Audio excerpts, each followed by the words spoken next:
अस्सलाम वालेकुम नाजरीन। शाहरुख खान का बेटा आर्यन खान मुंबई के साहिल पर एक जहाज में होने वाली पार्टी में लड़कियों समेत रंगे हाथों पकड़ा गया। जी हां, जब तफ्तीश शुरू हुई तो आंसू रोकना मुश्किल हो गया और रो पड़ा।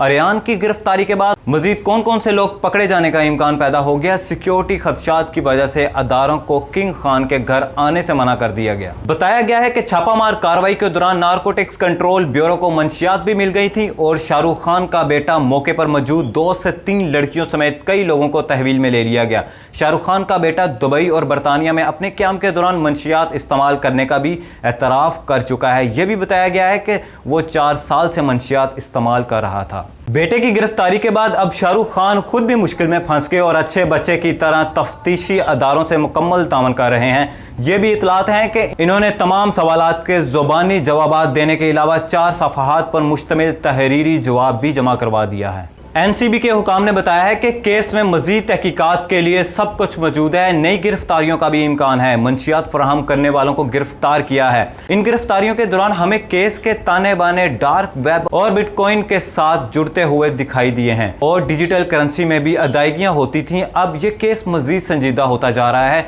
जिसके लिए हमें मजीद तहकीकात की जरूरत है। उधर शाहरुख खान के बेटे की गिरफ्तारी के बाद पापाराजी की एक बड़ी फौज अदाकार के घर के बाहर मौजूद होने के बाद शाहरुख खान की सिक्योरिटी टीम ने बॉलीवुड के सितारों को हिदायत जारी की है कि वो रहाइश गाह मिन्नत आने से परहेज करें। सिक्योरिटी खदशात भी पैदा हो सकते हैं।